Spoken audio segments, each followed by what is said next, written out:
Hello दोस्तों, मेरा नाम है सोफ़िया। आपका स्वागत है मेरे यूट्यूब चैनल पर। आप देख रही हैं ऑडिटर। माँ के बँटवारे की कहानी के दूसरे हिस्से पर एक नज़र डालते हैं। इस तरह एक दिन वह समय भी आ गया जब अपने परिवार के अपमानों को सहती एक अभागिन मजबूर माँ दुनिया छोड़कर चली जाती है।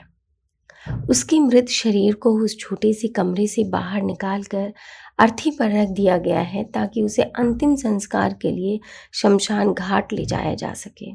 लेकिन विचित्र विडंबना देखिए कि जो माँ जीवित रहते हुए दो सुकून की रोटी के लिए अपने ही बेटे के दरवाजे पे घंटों बाहर बैठी रहती थी, उसकी मृत्यु के पश्चात उसके ही बेटे उस छोटे से कमरे को कुदाल से खोद डालते हैं ताकि छुपाए गए खजानों को दोनों भाइयों में बांटा जा सके।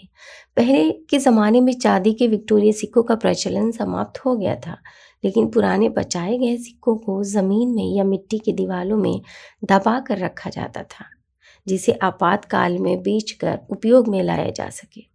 लेकिन उस माँ के घर भला क्या मिलता जो अपनी सारी पूंजी अपने नालायक संतानों को पालने में लगा दी थी। खजाने नहीं मिलने का मलाल दिल में लिए हुए अर्थी उठी और शमशान घाट में ले जाकर पंचतत्व में विलीन कर दी गई। शमशान घाट में भी एक स्थापित परंपरा के अनुसार अग्नि प्रज्वलित करने का अधिकार डोम को रहता है। प्रथा के अनुसार वहीं शमशान घाट का राजा होता है। इस अग्नि प्रज्वलित करने के बदले वह काफ़ी मोल भाव करता है। लेकिन यहाँ भी कथित डोम की मांग पूर्ति करने के बजाय अग्नि प्रज्वलित करने का अधिकार भी उसे छीन लिया गया था तथा ये कार्य भी स्वयं ही संपन्न किया गया। इस तरह उस अभागिन माँ की कहानी का तो अंत हो गया, लेकिन कहावत है कि जो जैसा बोता है वैसा ही काटता है। इस कहावत को 100% चरितार्थ होते भी मैंने देखा है। इन दोनों भाइयों का अंत भी लगभग उसी तरह हुआ। क्या फिर ये बदसलूकी जो उन्होंने अपनी माँ के साथ किया, क्या यही बदसलूकी उनके बच्चे भी उनके साथ करेंगे? ये हम आगे की कहानी में ज़रूर सुनेंगे। चलिए आगे की कहानी को शुरू करते हैं। रहीमन साहब एक आराम तलबी और कंजूस किस्म का छोटा मोटा व्यापारी था। अपने हिस्से की ज़मीन को पट्टे पर देकर घर के बाहरी हिस्से में ही एक छोटी सी दुकान चलाता था। इसके स्वभाव से दुकान पर ग्राहकों की संख्या ना के बराबर थी। मजबूरी बस या दूसरी जगह वह सामान नहीं मिलने के कारण इस लोग इनकी दुकान पर आते थे। गिरवी रखकर सूद पर देने का कारोबार भी ये करते थे, जिसे गरीब लोग अपना स्त्री धन गिरवी रखकर कुछ अनाज वगैरह लिया करते थे। इस तरह इनका जीवन सामान्य ढंग से व्यतीत हो रहा था। रहीमन साव का धर्म के प्रति कोई विशेष आस्था नहीं था, अतः कभी पूजा पाठ भी नहीं करते थे, लेकिन दूसरे के घर भोज भात में अवश्य आते थे। संभव अपने जीवन काल में वे किसी भी तीर्थ स्थल की यात्रा नहीं किए थे, लेकिन उनकी बीवी कभी कभी गांव के ही अन्य लोगों के साथ छोटे मोटे तीर्थ यात्रा कर लिया करती थी। एक बार वह गांव के ही कुछ लोगों के साथ गंगा स्नान के लिए जा रही थीं। जब रहीमन को भी चलने के लिए आग्रह की तो उन्होंने अपनी पुरानी गंजी देते हुए कहा कि मेरी तरफ से ये गंगा में प्रवाहित कर देना, मैं समझ लूंगा कि मेरा गंगा स्नान हो गया। दुकान के बाहर बने चबूतरे पर करकट का बना हुआ एक शेड था, जिसमें एक तरफ लकड़ी का बना हुआ चौकी तथा दूसरी तरफ लकड़ी का ही बना बेंच रखा रहता था। रहीमन साहब नियमित रूप से उस चौकी पर ही बैठे रहते थे। यदि कभी कभार कोई ग्राहक आ गया तो दुकान के अंदर जाते और सामान देने के बाद वापस उसी चौकी पर आकर बैठ जाते। उस समय पर गांव में सिर्फ एक ही रेडियो था और वह रहीमन साहब के पास था। अतः गांव के कुछ लोग रेडियो सुनने के प्रलोभन में ही वहीं बैठा करते थे। खासकर संध्या समय पटना आकाशवाणी द्वारा प्रसारित चौपाल एवं 7:30 बजे प्रसारित समाचार सुनने के लिए काफी लोग इकट्ठा हो जाते थे। उनकी दुकान के ठीक दाहिनी तरफ उन्हीं का एक कुआं था और कुएं के बगल में 2 अमरूद का पेड़ भी था। अमरूद के लोभ में कुछ बच्चे भी आसपास मंडराते रहते। इस तरह रहीमन साहब का भी मन लगा रहता था और लोगों का भी मनोरंजन होता रहता था। रहीमन के 2 बेटे थे, जिसका नाम सुरेश और रमेश था। दोनों ही पढ़ने में काफी तेज एवं लगनशील थे। चूंकि रहीमन साहब अपनी जमीन भी पट्टे पर दिए हुए थे तथा दुकान का व्यवसाय भी सामान्य ही था, अतः सुरेश और रमेश के पास पढ़ने के लिए पर्याप्त समय होता था। ये लोग भी इस समय का अच्छी तरह उपयोग करते हुए अपना सारा ध्यान पढ़ाई में लगाते थे। इन लोगों की हाई स्कूल तक की शिक्षा घर में रहकर ही संपन्न हुई। दोनों ही अच्छे नंबरों के साथ हाई स्कूल की एजुकेशन पूरी की। अब बात बाहर जाकर हायर एजुकेशन प्राप्त करने की थी, लेकिन रहीमन साहब अपनी कंजूसी के कारण आगे पढ़ाई का खर्च देने से साफ इनकार कर दिया। उनका कहना था कि एक भाई दुकान पर बैठे और दूसरा आगे पढ़ाई करे, दोनों को खर्च देने में मैं सक्षम नहीं हूँ। लेकिन दोनों ही भाइयों में पढ़ने की ऐसी लगन थी कि पिता की सलाह नहीं मानते हुए अपने बल पर पढ़ने का डिसीजन लिया। दोनों ने ही बिहार के प्रख्यात पटना विश्वविद्यालय में नामांकन कराया तथा अपने खर्चे के लिए ट्यूशन पढ़ाने का डिसीजन लिया। पढ़ने में तेज थे ही, अतः ट्यूशन भी आसानी से मिल जाती थी। इस तरह दोनों ने ट्यूशन पढ़ा पढ़ा कर अपनी पढ़ाई जारी रखी। बड़े बेटे सुरेश ने पटना कॉलेज में आर्ट्स लिया था, जबकि छोटे बेटे रमेश ने साइंस में पढ़ाई करने का डिसीजन लिया था। इस तरह एक ने एमएससी तो दूसरे ने एमए की पढ़ाई पूरी की। पढ़ाई पूरी करने के बाद दोनों ने ही नौकरी के लिए प्रयास करना शुरू कर दिया।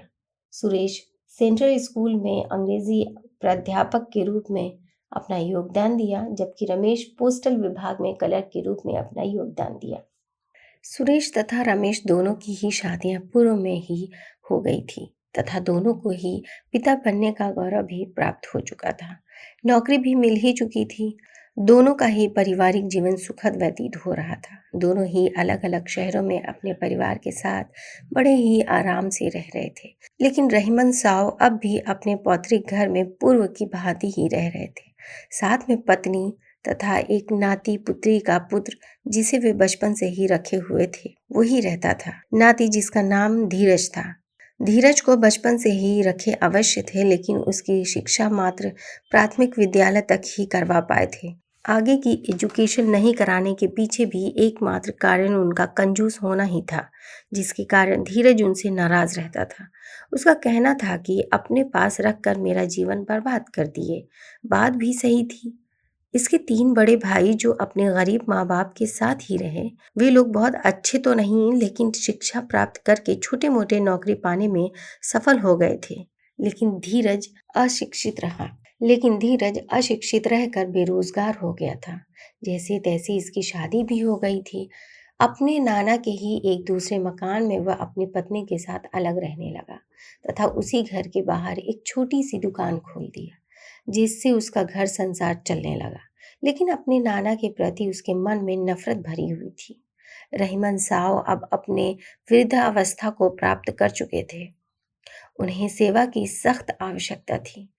पत्नी भी वृद्ध हो चुकी थी, लेकिन इन दोनों के बुढ़ापे का सहारा कोई नहीं था। दोनों ही बेटे अपनी अपनी दुनिया में मस्त थे। इनका घर आना जाना नहीं के बराबर था। इसके कारण शायद साधन रहते हुए उन्हें आगे पढ़ने में मदद नहीं करना ही रहा होगा। वैसे नहीं चाहते हुए भी धीरज एक विकल्प अपने नाना के समक्ष रखा कि वह उनकी सेवा करने के लिए तैयार है, लेकिन उन्हें घर बनाने के लिए एक कट्टा जमीन दे दे ताकि वो अपना घर बनाकर रह सके। साथ में एक गाय खरीद दें तथा अपने हिस्से का राशन का सामान उपलब्ध कराएं। लेकिन स्वभाव से कंजूस रहीमन अपने नाती को एक कट्टा जमीन देने के लिए कतई तैयार नहीं हुए। परिणाम ये हुआ कि धीरज ने भी अपने नाना की तरफ से ध्यान हटाकर अपने बल पर अपना परिवार चलाने का ठान लिया। रहीमन साहब की पत्नी भी घर का कार्य करने में असमर्थ थी। वह भी अपने तीनों बेटियों के पास पारी पारी से घूमती रहती थी। इस तरह रहीमन साहब अपने भरे पूरे परिवार के रहते हुए बिल्कुल अकेला रह गए। न कोई खाने के लिए पूछने वाला, न कोई एक गिलास पानी देने वाला और न ही कोई सेवा करने वाला रह गया। वैसे धीरज को एक कट्टा जमीन लिखने वाला विकल्प अभी इनके पास उपलब्ध था, लेकिन गांव वालों के समझाने के बाद भी इनके कान पर जूं तक नहीं रेंगी और भरा पूरा परिवार तथा साधन संपन्न होने के बावजूद लावारिस की तरह जिंदगी बिताने लगे। रहीमन साहब अपने घर के सामने ही अक्सर चटाई पर सोए हुए रहते। कभी किसी का दिल पसीज गया तो कुछ खाने को दे दिया, अन्यथा यूं ही भूखे प्यासे पड़े रहते। इनकी इस दुर्दशा को देखकर भी धीरज का दिल नहीं पसीजता और वह इनकी परिस्थितियों से अनजान बने रहने की पूरी कोशिश करते हुए अपने दिनचर्या में लगा रहता। सुरेश और रमेश को तो अपने पिता की कोई चिंता ही नहीं थी। दोनों में से किसी ने कभी भी अपने पिता की सुध नहीं ली। शायद यह रहीमन साहब के परवरिश का ही परिणाम था। जिस तरह का व्यवहार इन्होंने अपनी बूढ़ी माँ के साथ किया था, वही व्यवहार वापस उन्हें मिल रहा था। आखिर समय तो अपने आप को दोहराता ही है। यहाँ भी कुछ ऐसा ही था। भला इस परिस्थिति में कोई अपनी सासों को कितने दिनों तक संभाल सकता है।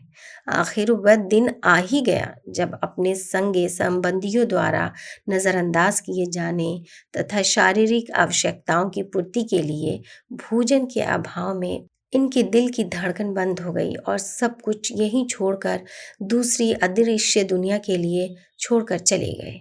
अब सवाल ये है कि मरे शरीर का अंतिम संस्कार कैसे किया जाए।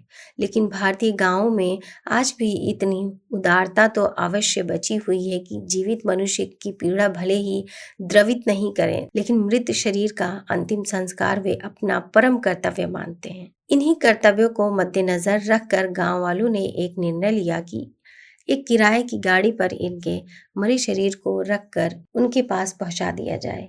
योजना अनुसार गांव के 10-12 लोग रहीमन साहब के मरे शरीर को लेकर गए। इनकी छोटी बेटी जो गया में अपना घर बनाकर रहते थे, उनके पास पहुंचा दिया जाए। योजना अनुसार गांव के 10-12 लोग रहीमन साहब के मरे शरीर को लेकर गया के लिए प्रस्थान कर गए। लोक लाज के कारण या मृत्यु उपरांत बचते ममता के कारण धीरज भी उसी गाड़ी में साथ में गया। शायद ये संजोग था या कुछ और कि रहीमन साहब का ये बेटा रमेश नौकरी से संबंधित कार्य के लिए शहर से बाहर गया हुआ था। इधर रहीमन साहब को मरे हुए काफी समय बीत चुका था। पार्थिव शरीर से भी गंध आना प्रारंभ हो गया था। उस समय टेलीफोन या मोबाइल की सुविधा भी नहीं थी जिससे रमेश से संपर्क किया जा सके। यहाँ भी गांव वालों ने एक और फैसला लिया तथा रमेश के एक नाबालिग लड़के जिसकी उम्र लगभग 5 या 6 वर्ष होगी, उसी गाड़ी में बैठाकर गया के फल्गु नदी अवस्थित शमशान घाट पर जाकर रहीमन के मरे शरीर का अंतिम संस्कार कर दिए। रमेश के नाबालिग बच्चे द्वारा ही मुखाग्नि संस्कार संपन्न करवाया गया। ये एक विभिन्न संजोग था कि दोनों बेटे में से कोई भी इनके अंतिम समय में साथ न रहा और न ही शमशान घाट में अंतिम संस्कार के समय। जब गांव वाले रहीमन का अंतिम संस्कार कर वापस गया स्थित रमेश के घर पर आए, तब तक रमेश भी वापस लौट चुका था। ग्रामीणों ने सारी घटना का सिलसिलेवार कहानी सुनाने के बाद वापस उसी गाड़ी से गांव वापस लौट गए। रमेश ने रस्म अदायगी के लिए हिंदू मान्यता के अनुसार मरने के बाद जो भी क्रियाक्रम की जाती है वो अपने घर पर ही पूरा किया, लेकिन गांव स्थित घर पर नहीं गया और न ही गया में आयोजित भोज में उन गांव वालों को आमंत्रित किया जिन्होंने उनके पिता के पार्थिव शरीर को अंतिम संस्कार किया था। इस तरह रहीमन द्वारा अपनी मां के प्रति किए गए गलत व्यवहार का परिणाम खुद उनके सगे बेटों ने उनको सूद समेत वापस कर दिया। मजे की बात तो यह है कि जिस एक कट्टे जमीन के नहीं देने से उनका अपना ही नाती धीरज उनसे मुंह मोड़ लिया था, आज वही धीरज उन्हीं की जमीन पर अपना अलग मकान बनाकर अपने परिवार के साथ सुखद जीवन व्यतीत कर रहा है। इनके बाकी जमीन का हिसाब किताब भी वही रखता है, क्योंकि सुरेश और रमेश उसके बाद कभी भी अपने पौतृक गांव जाना गंवारा नहीं समझे। रहीमन के बड़े भाई करीमन साहब का अंत इतना दुखद तो नहीं था, लेकिन बहुत सुखद भी नहीं था। उम्मीद है वीडियो बहुत अच्छी लगी होगी। अगर अच्छी लगे तो प्लीज़ कमेंट में ज़रूर बताइएगा। मिलते हैं किसी एक ऐसी नई स्टोरी के साथ, तब तक के लिए सुनते रहिए ऑडिटर को।